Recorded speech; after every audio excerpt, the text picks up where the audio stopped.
अस्सलाम वालेकुम students, today we start our exercise 9.1। हमने इसका क्वेश्चन नंबर 1 और क्वेश्चन नंबर 2 कर लिया था। आज हम इसका क्वेश्चन नंबर 3 करेंगे, इसे स्टार्ट करेंगे। सो लेक्चर नंबर 7 है आपका, यूनिट नंबर 9, इसका नाम है एरियाज एंड वॉल्यूम्स। अब क्वेश्चन नंबर 3 की सबसे पहले हम स्टेटमेंट पढ़ते हैं कि ये क्या है। A ladder 10 meter long is made to rest against a wall। एक जो सीढ़ी है वो वॉल के साथ खड़ी हुई है रेस्ट पे, ठीक है।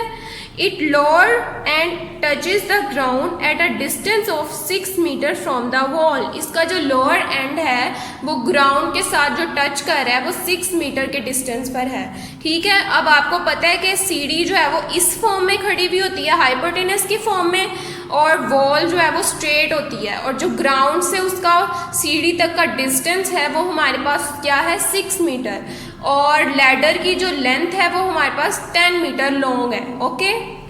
Next, at what height above the ground the upper end of the ladder rest against the wall. अब वो कह रहा है कि जो वॉल की हाइट हमने फाइंड करनी है वो वाली हाइट जिस पर लैडर जो है वो रेस्ट पर खड़ी हुई है। इसका मतलब है ये वाली हाइट जो परपेंडिकुलर है या एल्टीट्यूड है वो हमने फाइंड करनी है।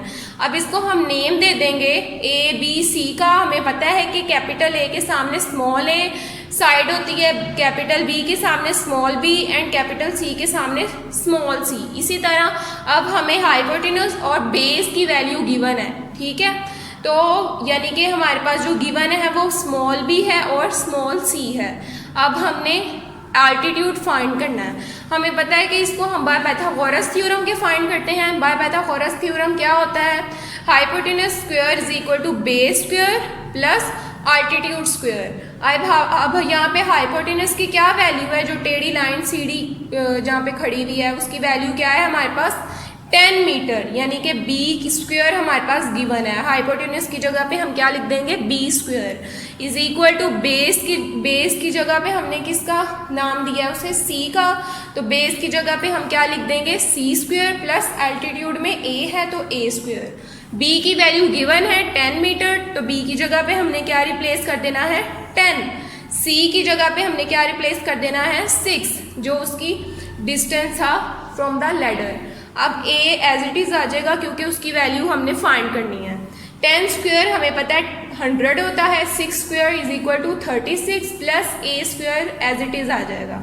अब ए स्क्वायर के साथ 36 हमें नहीं चाहिए क्योंकि हमने तो सिर्फ ए की ही वैल्यू फाइंड करनी है, तो 36 ए के साथ प्लस हो रहा है, 100 के साथ जाके क्या हो जाएगा minus. 100 minus 36 is equal to A square. जब 100 में से हम 36 माइनस करेंगे तो हमारे पास क्या आ जाएगा 64 a square is equal to A square. अब क्लास देखिए, हमें सिंपल ए की वैल्यू चाहिए, स्क्वायर नहीं चाहिए। स्क्वायर कैंसिल करने के लिए स्क्वायर रूट लेते हैं, तो यहाँ पे क्या आ जाएगा square root 64 is equal to A square root A square. अब स्क्वायर जो है वो स्क्वायर रूट से कैंसिल हो जाएगा, तो हमारे पास क्या आ जाएगा ए इज इक्वल टू 8 मीटर। 8 हमें पता है स्क्वायर रूट 64 का जो स्क्वायर रूट है वो 8 के इक्वल होता है। जी क्लास, तो क्वेश्चन नंबर 4 की तरफ आते हैं। In triangle ABC right angle is at point C। उसने कहा है कि राइट एंगल ट्राइंगल हमने एक लेनी है, लेकिन उसका जो राइट एंगल है ना, यानी कि जो 90 डिग्री का एंगल बन रहा होता है वो उसको हमने पॉइंट C का नाम देना है, वो उसने फिक्स कर दिया है। इससे पहले जो हमने क्वेश्चन पढ़े थे उसमें हम कोई भी नेमिंग कर देते थे, ABC जहां मर्जी हम लिख देते थे, लेकिन यहाँ पे उसने फिक्स किया है कि जो राइट एंगल पॉइंट है वो C ही होना चाहिए। बाकी हम दो जहां मर्जी लिख सकते हैं, AB या इधर B भी लिख सकते हैं और इधर A भी लिख सकते हैं, वो हमारी अपनी मर्जी है। तो C जो है वो फिक्स है। अब यहाँ पे उसने स्मॉल ABC की जगह पे उसने मेजरमेंट एंगल BC, AC और AB लिखा हुआ है। अब यहाँ पे हमारे पास गिवन क्या है, measurement angle BC 2.1 centimetre, measurement angle AC 7.2 centimetre and measurement angle AB जो है वो हमने उसकी लेंथ फाइंड आउट करनी है। तो अब हम क्या इधर से देखेंगे कि हमारा BC पॉइंट ये वाला है, ये गिवन है हमारे पास, इसकी जो साइड है वो क्या है 2.1 सेंटीमीटर। AC की लेंथ हमारे पास गिवन है 7.2 सेंटीमीटर। इसी तरह हमने जो AB है वो फाइंड आउट करना है, यानी कि हाइपोटेनस यहाँ पे फाइंड करने वाला है। तो गिवन वैल्यूज मैंने यहाँ पे लिख दी हैं। हमने फाइंड क्या करना है, ए बी की लेंथ। बाय पाइथागोरस थ्योरम ही इसे करेंगे, लेकिन ए बी सी की जगह पे हमने मेजरमेंट एंगल ए बी इस तरह इनकी वैल्यूज को प्लेस करना है। तो सबसे पहले यहाँ पे हाइपोटेनस की वैल्यू आती है, फिर is equal to base plus altitude. तो इधर इसका मतलब है कि जो हाइपोटेनस की यहाँ पे वैल्यू है वो मेजरमेंट एंगल ए बी है। तो हाइपोटेनस स्क्वायर की जगह पे मैं क्या लिख दूंगी, measurement angle A B square is equal to base की जगह पे मैंने क्या लिख दिया है, measurement angle A C square plus altitude की जगह पे measurement angle B C square. अब ए बी की वैल्यू चूंकि हमने फाइंड करनी है वो एज इट इज आ जाएगा। Measurement angle A C square की वैल्यू हमारे पास है 7.2 और बी सी की वैल्यू हमारे पास है 2.1। इससे आगे सेम वही स्टेप्स हैं जो हमने पिछले प्रीवियस क्वेश्चन में पढ़े हैं, तो ये आपने आगे से खुद सॉर्ट आउट करना है जी क्लास। तो क्वेश्चन नंबर 5 की तरफ आते हैं। In the given figure proof that, ये फिगर आपके पास दी हुई है उसने बुक पे, और प्रूफ क्या करना है, a square minus x square is equal to b square minus Y square. ये हमने प्रूव करना है इस फिगर को यूज करते हुए। अब देखें इस फिगर को अगर आप गौर से देखें तो यहाँ पे 2 राइट एंगल ट्राइंगल बन रही हैं। एक क्या अब मैंने जो नीचे पॉइंट था ना, एक तो ओ बी ए उन्होंने पहले से ही बुक पे आपको गिवन दिया हुआ है, और लेकिन मैंने इसका पॉइंट जो था कॉमन पॉइंट उसको एन का नाम दे दिया। आप अल्फाबेटिक में कुछ किसी भी चीज़ का नाम दे सकते हैं उसे, सिवाय ओ बी और ए के जो इस ट्राइंगल में यूज हो रही हैं, तो मैंने उसे एन का नाम दे दिया है। अब यहाँ पे देखें 2 ट्राइंगल्स हैं, ठीक है, एक राइट साइड पे है और एक लेफ्ट साइड पे है। अब अगर हम बात करें in figure O B N, यानी कि ओ बी और एन की, सिर्फ इस ट्राइंगल की हम बात कर रहे हैं जो कि लेफ्ट साइड पे है। अगर हम इसकी बात करें in figure O B N is a right angle triangle at point N, point N पे उसका राइट एंगल ट्राइंगल बन रहा है ना। अभी हमने पढ़ा था कि जहाँ पे 90 डिग्री का एंगल बन रहा हो वो उसका राइट एंगल ट्राइंगल का पॉइंट वो होता है। तो इसका मतलब है जिसको मैंने नेमिंग की है एन से, वो उस पॉइंट पर ये राइट एंगल ट्राइंगल बन रही है। तो बाय पाइथागोरस थ्योरम अब यहाँ पे हाइपोटेनस की वैल्यू ए है, आल्टीट्यूड सी है हमारा, और जो बेस की वैल्यू है वो एक्स दी हुई है। तमाम वैल्यूज गिवन है। अब हमने ये प्रूव करना है, तो सबसे पहले हम लेफ्ट वाली ट्राइंगल को देखकर सोल्व कर रहे हैं और उसकी कंडीशन फाइंड करते हैं। तो बाय पाइथागोरस थ्योरम क्या है हमारे पास, hypotenuse square is equal to base square plus altitude square. ये आपको याद हो जाना चाहिए फॉर्मूला पाइथागोरस थ्योरम का। हाइपोटेनस की वैल्यू ए है, हाइपोटेनस की जगह पे हम ए को रिप्लेस कर देंगे। बेस की वैल्यू हमारे पास एक्स है, उसकी जगह पे एक्स लगा दिया, और स्क्वायर जो है वो फॉर्मूले में ही है। अब जो आल्टीट्यूड है वो सी है, ठीक है, तो आल्टीट्यूड की जगह पे हमने क्या लगा दिया, सी स्क्वायर।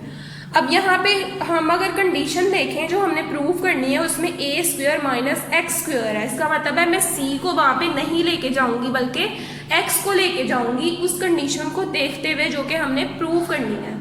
तो a square minus x square is equal to किसके आ जाएगा, सी स्क्वायर के। ये हमारे पास एक कंडीशन आई है, अभी प्रूव नहीं हुआ, ये हमने सिर्फ जो लेफ्ट साइड पे एक ट्राइंगल है उसे सोल्व किया है। तो इसे हम कोई भी नाम दे देंगे, इक्वेशन 1 का नेम दे दिया हमने। अब नेक्स्ट हमने जो राइट साइड पे ट्राइंगल है ना, अब उसको देखना है in figure O A N, O A N. अब अगर आप गौर से देखें तो एन ही इसका पॉइंट है जो कि दूसरी वाली ट्राइंगल का था, यानी कि एन पॉइंट जो है वो दोनों का सिमिलर पॉइंट है। अब देखें ये भी जो है वो राइट एंगल ट्राइंगल बन रही है एट पॉइंट एन के ऊपर बाय पाइथागोरस थ्योरम। अब मैंने यहाँ पे उसका फॉर्मूला नहीं लिखा, यही वाला यूज होगा ये जो यहाँ पे लिखा हुआ है। इसको देखते हुए आपने इसको रिप्लेस करना है जो भी इसकी वैल्यूज दी हुई है। हाइपोटेनस की वैल्यू यहाँ पे इस ट्राइंगल को देखते हुए हम लिखेंगे जो कि बी है, बी स्क्वायर आ जाएगा इज इक्वल टू, अब बेस की वैल्यू यहाँ पे क्या दी हुई है, Y, Y square plus altitude की वैल्यू वही है जो कि कॉमन जो पॉइंट है एक लाइन 90 डिग्री की, वो इस ट्राइंगल के लिए भी है और इस ट्राइंगल के लिए भी है।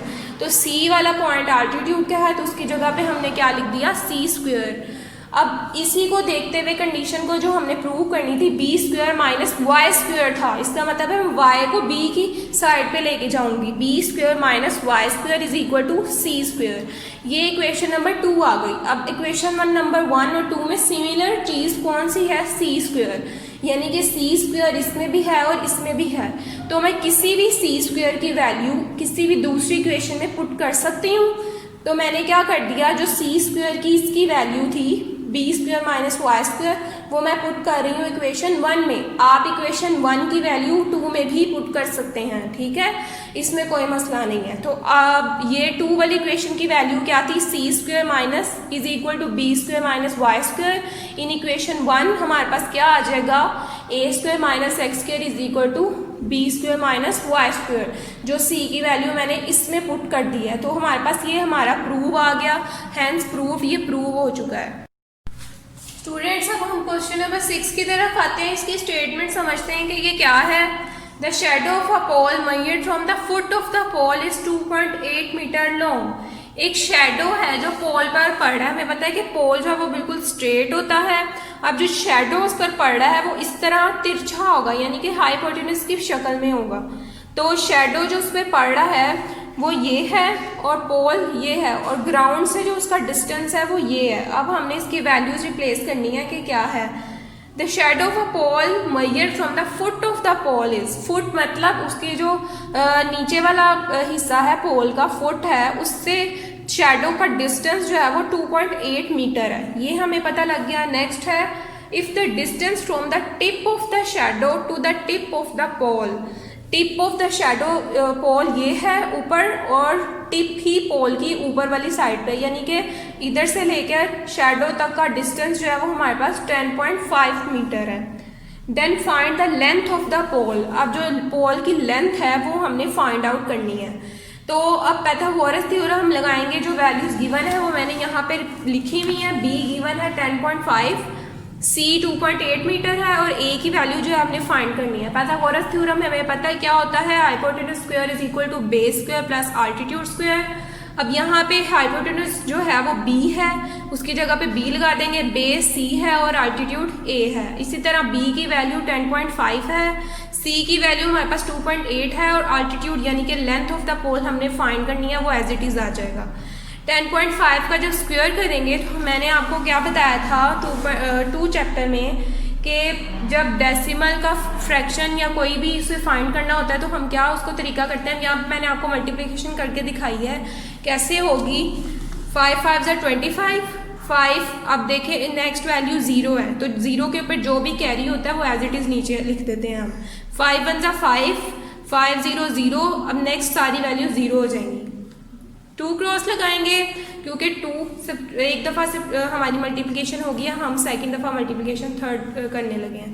5 1 5, 0 1 0, 1 1 1। अब इससे ऐड करेंगे 5 2 5 5 10, उसका कैरी वहाँ पे चला गया, 1 आ जाएगा, अगेन 1। अब पॉइंट कहाँ पे लगाना है, असल बात ये है कि आपने पॉइंट कहाँ पे लगाना है। आप क्वेश्चन में देखेंगे 10.5 10.5 दोनों क्वेश्चन में डेसिमल के बाद कितनी वैल्यूज आ रही हैं, एक ऊपर है और एक नीचे। इन दोनों वैल्यूज को ऐड कर देंगे, 1 + 1 2। तो इसका मतलब क्या हुआ कि 2 वैल्यूज के बाद 0 आएगा। और वो कैसे, राइट साइड से आपने स्टार्ट करना है, वैल्यूज को काउंट करना। 1 2 हो गई, उसके बाद हमने पॉइंट लगा दिया तो हमारे पास आंसर क्या आ जाएगा 11 0.25। इसके बाद 2.8 का इसी तरह स्क्वायर फाइंड करेंगे। जब आप इसे मल्टीप्लाई कर देंगे अगेन 8 + 1, मतलब कि पॉइंट के जो बाद वैल्यूज हैं एक ही ऊपर है और एक ही नीचे है, यानी कि 1 + 1 2। तो 2 डिजिट के बाद हम पॉइंट लगाएंगे फ्रॉम द राइट साइड। 4 और 8 ये 2 डिजिट हो गए, छोड़ दिया। अब पॉइंट लगा देंगे हम क्योंकि हमने उसे काउंट कर दिया है। तो हमारे पास आंसर क्या आ जाएगा इसका 7.84। Next A square as it is आ जाएगा। अब 7.84 उधर ऐड हो रहा है, इधर जाके माइनस हो जाएगा, इसे हम माइनस कर देंगे। नेक्स्ट हमारे पास वैल्यू माइनस के बाद क्या आ गई 2.41 is equal to A square.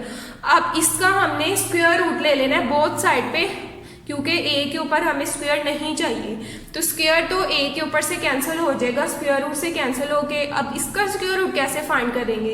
ये भी 2 चैप्टर में हमने पढ़ा था कि डेसिमल का या फ्रैक्शन का स्क्वायर रूट हम फाइंड करते हैं, वो 2 चैप्टर में हमने उसकी डिटेल पढ़ी थी। अब यहाँ पे डेसिमल है तो इसका मतलब है डेसिमल का स्क्वायर रूट हमने फाइंड करने के 2 मेथड होते हैं, एक बाय प्राइम फैक्टराइजेशन मेथड और एक बाय डिवीजन मेथड। यहाँ पे हम बाय डिवीजन मेथड के थ्रू करेंगे। कैसे? नंबर हमने लिख दिया, क्या था 102.41, राइट साइड से हम इसकी पेयरिंग स्टार्ट करते हैं, तो 2 पेयर बन गए और एक सिंगल रह गया। हमें पता है कि हम उसे स्क्वायर से ही मल्टीप्लाई करते हैं, यानी कि 1 को 1 से, 2 को 2 से, 3 को 3 से। इसी तरह 1 वैल्यू थी, यहाँ पे 1 को 1 से ही मल्टीप्लाई करेंगे तो 1 में से 1 सब्ट्रैक्ट होकर 0 आ जाएगा, वो हमने नहीं लिखा। नेक्स्ट पेयर जो था वो एज इट इज हम नीचे उतारते हैं। नेक्स्ट पेयर की पूरी वैल्यू क्या है? 0 2 मैंने नीचे उतार दिया, लेकिन लेफ्ट जो साइड पे 0 जब होता है तो उसकी कोई वैल्यू नहीं होती, तो ये वाला 0 जो है वो आंसर में चला जाएगा ऊपर। ठीक है, ये बात आपने याद रखनी है। नेक्स्ट हमारे पास जो नेक्स्ट पेयर है वो भी हम इसके साथ ही नीचे उतार लेंगे 4 1, तो हमारे पास वैल्यू क्या आ गई 241। अब 2 के और 4 के दरमियान पॉइंट था, वो भी ऊपर चला गया, किसमें? आंसर में, तो 0 पॉइंट चला गया ऊपर। अब यहाँ पे हमारे पास क्या है 241, 1 + 1 2, जब डिवीजन और क्वेश्चन को मल्टीप्लाई करेंगे प्लस करेंगे तो हम वो वैल्यू यहाँ पे लिखते हैं 2 आ जाएगा। नेक्स्ट जो 0 ऊपर चला गया था, हमें पता है कि अगर हम उसे क्वेश्चन में लिखेंगे तो डिवीजन में भी लिखेंगे, तो क्वेश्चन और डिवीजन दोनों में हमने 0 लगा दिया। नेक्स्ट अब हमने 2 0 को ऐसी वैल्यू के साथ मल्टीप्लाई करना है कि 241 या उससे कम वैल्यू आ जाए, तो 2 0 को हम 1 के साथ मल्टीप्लाई करेंगे डिवीजन और क्वेश्चन दोनों में, तो 201 ही आएगा, वो हम इधर रिप्लेस कर देंगे 41 और 01, यानी इसे सब्ट्रैक्शन करेंगे तो हमारे पास 40 आ जाएगा। हमें पता है कि 0 जो पॉइंट लगा हुआ है तो हम 0 लगा सकते हैं, लेकिन पॉइंट के बाद हम 1 या 2 डिजिट तक ही लिखेंगे। इसका मतलब है हमारा आंसर आ चुका है 10.1 मीटर। इसका हमने स्क्वायर रूट किसके थ्रू फाइंड किया? बाय डिवीजन मेथड के थ्रू। तो हमारा आंसर ए की वैल्यू हमारे पास क्या आ गई है? 10.1 मीटर। स्टूडेंट्स क्वेश्चन नंबर 7 की तरफ आते हैं। A B C are the lengths of the sides of a triangle A B C, then tell which of the following triangles are not right angle triangles, any of angle A, angle B and angle C may be a right angle। अब उसने हमें कहा है कि हमने इन 3 यहाँ पे question दिए हैं, उसने कहा है कि हमें फाइंड करना है कि क्या ये जो साइड्स हैं वो राइट एंगल ट्राइंगल बना रही हैं या नहीं बना रही। तो सबसे पहले तो हमने ट्राइंगल खुद से ड्रॉ कर लेनी है अकॉर्डिंग टू क्वेश्चन। 3 साइड जो है वो हमारी गिवन है, A 6 है, B 5 है और C 7 है। क्वेश्चन नंबर 1 है ये। अब इसके अकॉर्डिंग हमने डायग्राम में वैल्यू रिप्लेस कर देनी है, लेकिन यहाँ पे आपने एक बात का ख्याल रखना है कि राइट एंगल ट्राइंगल फाइंड करने के लिए जो ग्रेटर साइड होती है उसका एंगल हम 90 डिग्री पे रखते हैं, यानी कि to find the right angle triangle we place greater side angle at right angle 90। अब यहाँ पे देखिए कौन सी साइड ग्रेटर है? सी वाली ग्रेटर है ना, तो सी का जो एंगल है वो 90 डिग्री पे हमने रखना है। ठीक है, ये चॉइस है हमारे पास। तो नेक्स्ट हमारे पास हम पाइथागोरस थ्योरम के जरिए फाइंड करेंगे कि ये है या नहीं है। Hypotenuse square is equal to base square plus altitude square. Hypotenuse की वैल्यू सी है, बेस की बी है और एल्टीट्यूड की ए है। इनमें वैल्यूज रिप्लेस कर देंगे, सी की जगह 7, B 5, A is equal to 6। इन सब के स्क्वायर हमने लेने हैं। 7 7 49, 5 5 25 और 6 6 36। अब इनको जब हम ऐड करेंगे तो 49 इक्वल नहीं आ रहा 61 के। जब ये इक्वल नहीं आ रहा तो इसका मतलब है कि ये राइट एंगल ट्राइंगल नहीं बना रहा। अगर तो ये इक्वल आ जाएगा 49 इक्वल टू 49, तो इसका क्या मतलब होगा कि ये राइट एंगल ट्राइंगल है। लेकिन यहाँ पे ये इक्वल नहीं आ रहा तो इसका मतलब है कि ये राइट एंगल ट्राइंगल नहीं है। इसके पार्ट नंबर 2 और 3 आपने खुद करने हैं। अगर तो ये इक्वल आ रहे हैं इसका आंसर, तो इसका मतलब है कि ये राइट एंगल ट्राइंगल। अगर इक्वल नहीं आ रहा तो इसका मतलब है कि ये राइट एंगल ट्राइंगल नहीं है। Okay students, do practice. Allah Hafiz.